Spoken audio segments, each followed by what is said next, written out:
All right, I bet you have been waiting for the next one, that popular word, unrighteousness.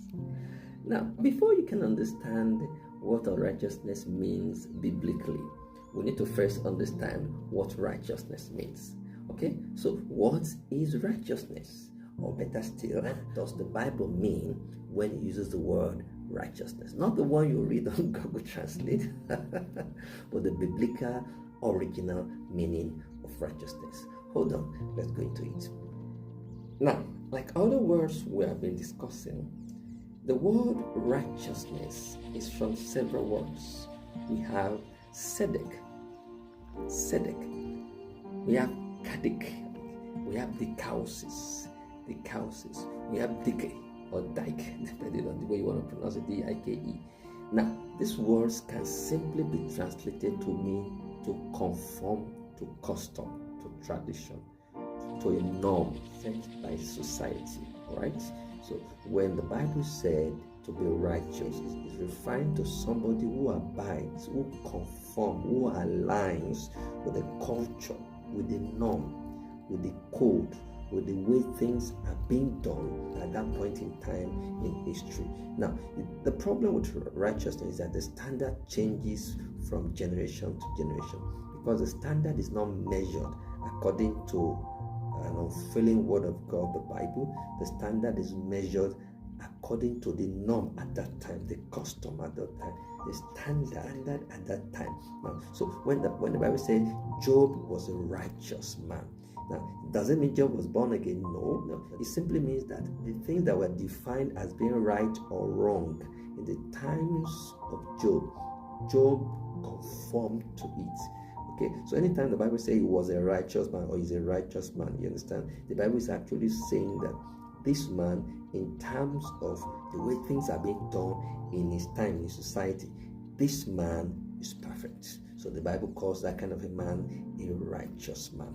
Are you getting it? So when you see righteousness in the Bible, you're simply saying somebody who conforms, who aligns, somebody who meets up to standard. That is, somebody who does what is right according to that time in history. That man or that woman is said to be righteous. Now, so when we now say unrighteous, an unrighteous man, according to the Bible, to the meaning, the etymological meaning from the word kadik or kadesh or whatever, it actually means somebody who does not conform to norm, somebody who does not conform to the rule, somebody who does not conform to tradition, to customs, to, you understand? That person, according to the Bible, is unrighteous. So I'm sure if I get some of you today who refuse to do or say, well, I'm a liberal man, I'm this, I'm that, now you may be unrighteous. But we're looking at it scripturally, okay? That's what the Bible calls an unrighteous man, a man that we say in modern times, non-conformist, an untraditional man, an uncultural man. That's why the English man will say somebody is uncultured. In biblical times, they will not say this man is uncultured. In biblical times, they will say this man is unrighteous. Okay? Now, before I stop this one today, let me quickly add that when the Bible said uncleanliness, the man is unclean, it has nothing to do with spirituality or whatever.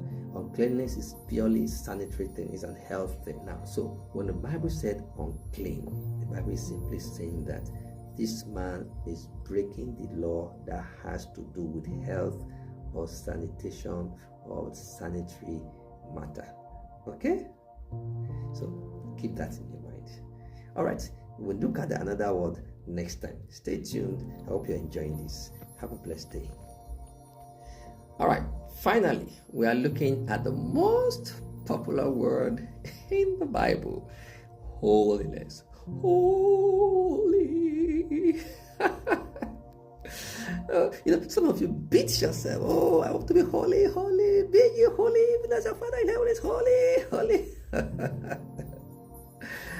All right.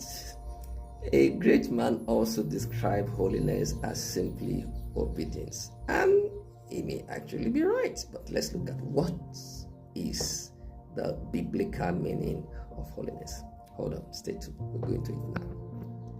The word translated holiness or holy is from the Hebrew word Kiddush, K-D-S-H. It is from this word we have what we call Kadosh or Kedosh. You understand? Kiddush, K-D-S-H, produced Kadosh, Kedesha, Kadosh, Kedesha. And then in the Greek word we have Agios. Now the word Agios is actually from the Hebrew word Kadosh. All right. Etymologically, it means to separate. You understand? To be distinct, to be absolute, to be complete. That's holiness.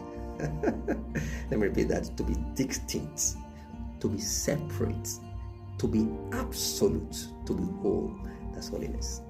Now, the biblical people use that word only for God.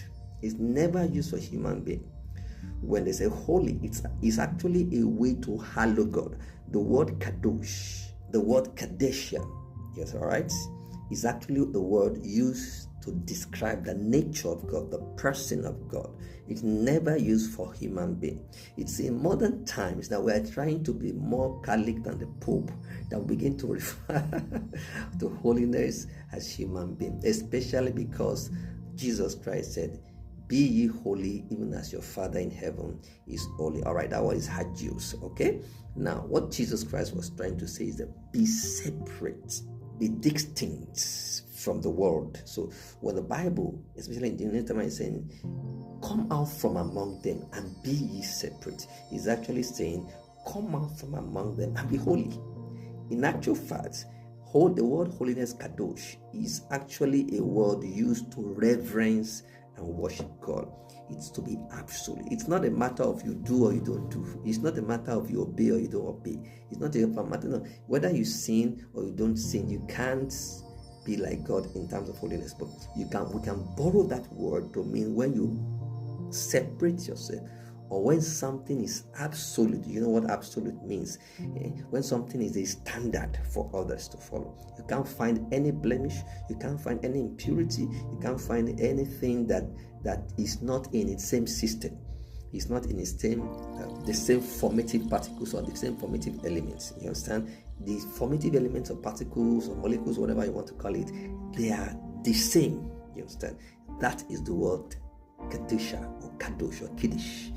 Okay, so when the Bible says holy, the best way we can apply it to ourselves is to be separate. But when you are distinct from others, then the Bible calls you holy. When you are complete, you are single.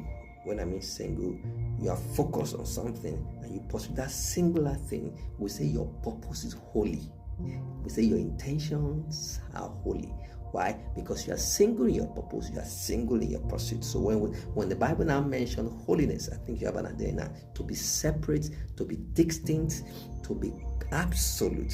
You understand? To be without any strange particle. And in terms of God, we say that you don't find anything earthly in God. You don't find anything human. That the fallen nature of human, the nature of human that makes them commit things, you don't find those things in God. So God is absolute, God is complete. But for human being, for me and you, the word holiness means to be distinct, to be separate, to be complete. You understand? So stop bothering yourself. I believe now you can separate the words holiness, righteousness, unrighteousness, iniquity, sin, uncleanness. All right, I hope you have enjoyed this series of words, exposition of those important words of the Bible. Hope to see you again. Enjoy your day. See you another time. God bless you.